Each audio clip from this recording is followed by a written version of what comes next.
Netherlands open looked museum এমন একটা জায়গা যেখানে ডাচ হিস্ট্রি যেন একটা লিভিং এলিমেন্ট। তবে এটা টিপিক্যাল মিউজিয়ামের মতো নেই যেখানে লম্বা লম্বা কোয়াইট হলওয়েজে তুমি শুধু গ্লাস কেসেস দেখতে পাবে। পুরনো উইন্ডমিলস, ফার্ম হাউসেস, ওয়ার্কশপসের মধ্যে দিয়ে হাঁটতে হাঁটতে তুমি ফিল করবে যে তুমি টাইম ট্রাভেল করে ফেলেছ। আছে হিস্ট্রি, কালচার, ফুড আর কিছু আনএক্সপেক্টেড সারপ্রাইজেস। সো তোমরা এদের ম্যাপ জোগাড় করো আর চলো আমরা একসাথে আমার অফিসিয়াল ন্যাভিগেটর কোস্তাবকে ফলো করে ডুব দিই ডাচ ইতিহাসের পাতায়। হ্যালো এভরিওয়ান, ওয়েফারেস্ট অ্যান্ড দীপাস ব্লগে তোমাদের সবাইকে ওয়েলকাম জানাই। ডাচ হিস্ট্রি এক্সপ্লোর করার one of the most fascinating জায়গা হলো আজকের আমাদের ডেস্টিনেশন আর্নহেম শহরের ডাচ ওপেন এয়ার মিউজিয়াম, অথবা যদি ডাচ ভাষায় বলি তাহলে নেদারল্যান্ডস ওপেন লুকড মিউজিয়াম। আমরা যেহেতু এই শহরেরই বাসিন্দা তাই আমরা একদম লোকাল স্টাইলে আমাদের পক্ষীরাজ নিয়ে বেরিয়ে পড়ি। নেদারল্যান্ডে তুমি যেখানেই যাও এখানে সাইকেল পার্কিং এরিয়াগুলো কিন্তু অলওয়েজ কার পার্কিংয়ের মতো ইকুয়ালি ফিল্ড আপ পাবে। বাট চাপ নেই যদি সাইকেল চালানো is not your thing. Museum থেকে মাত্র 2 মিনিট হাঁটা দূরত্বেই একটা বাস স্টপ আছে। এরপরে টিকিট কেটে নিও। আমাদের মিউজিয়াম কার্ডটা করানো আছে বলে আমরা ডিরেক্টলি ঢুকে পড়লাম।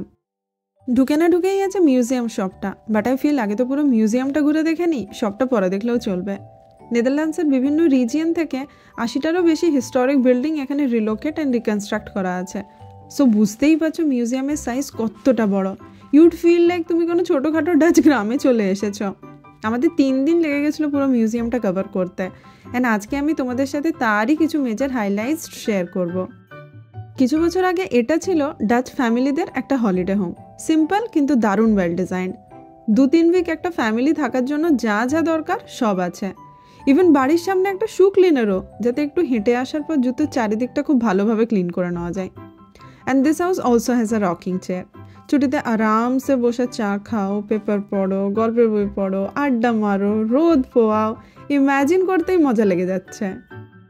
ইন্ডাস্ট্রিয়াল রেভলিউশন শুরু হওয়ার পরে ফার্মিংয়ে প্রফিট যখন একটু একটু করে কমতে থাকে, দেন একটা চাষি দিমাগ লাগিয়ে তার ফার্ম হাউসকে ট্রান্সফর্ম করে একটা লাক্সারি হাউসে।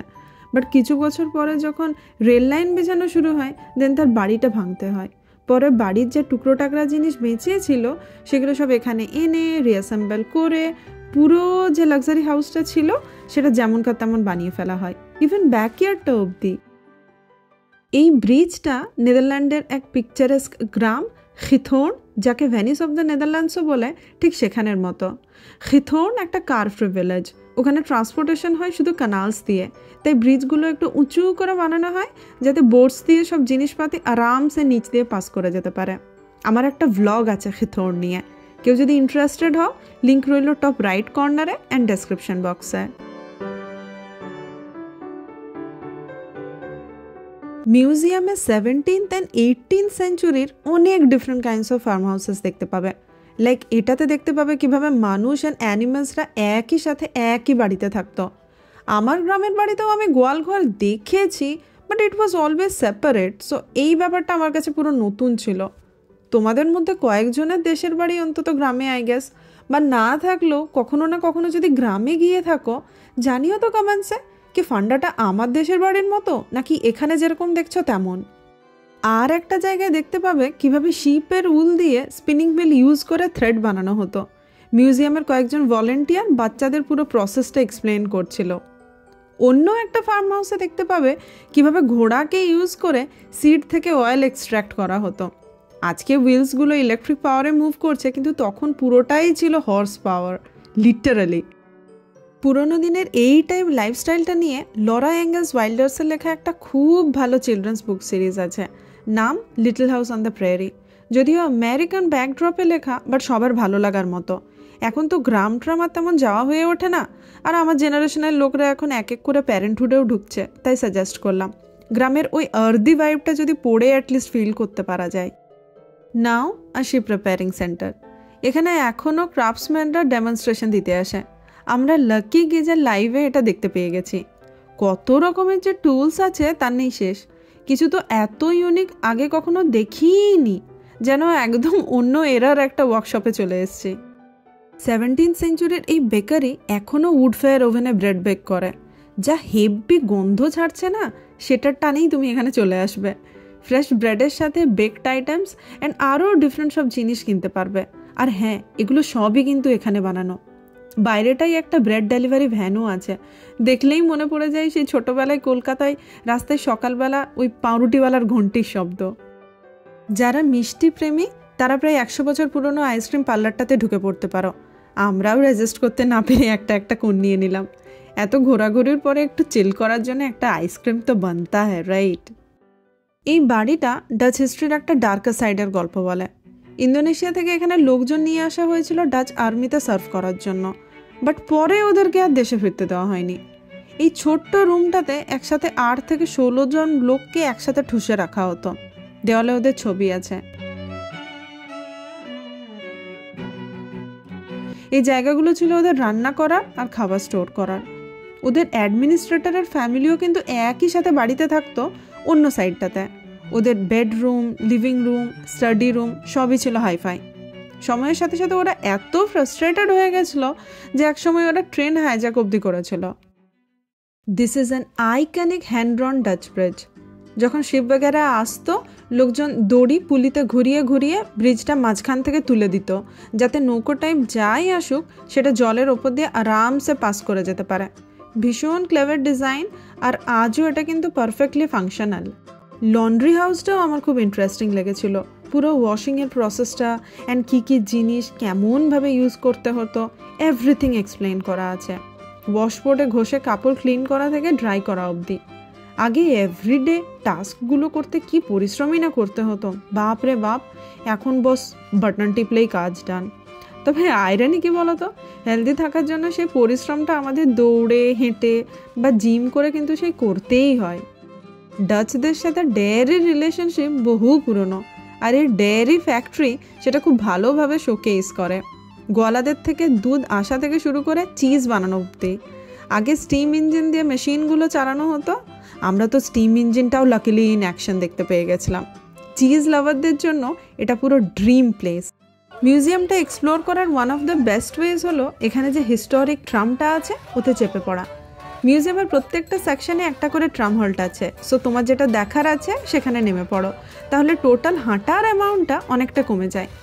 আমাদের সেকেন্ড ডেতে ট্রামে ওঠার সময় একটা গ্রুপ অফ ভলেন্টিয়ার্সরাও একই সাথে ওঠে। কি সুন্দর গান গাইছিল ওরা মজা করে।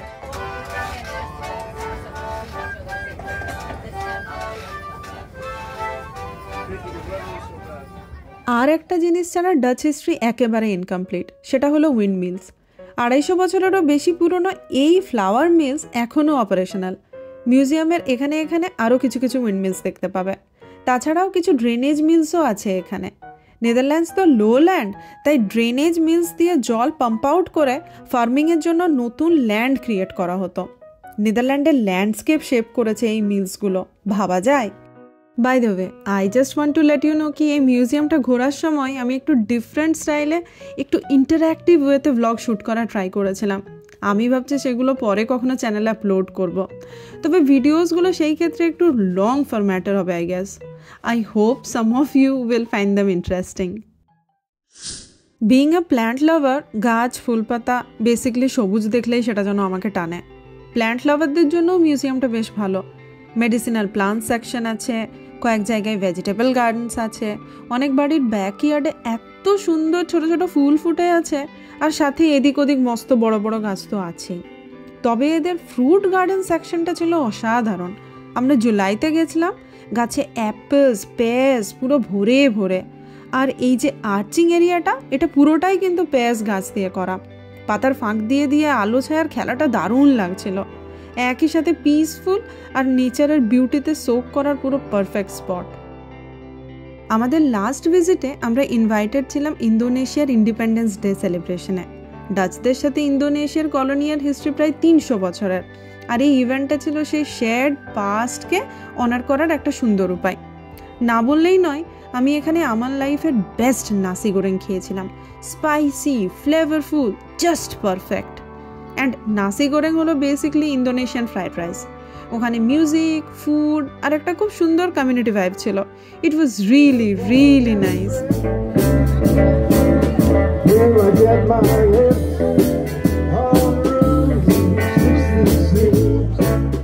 And finally it's time for the museum shop.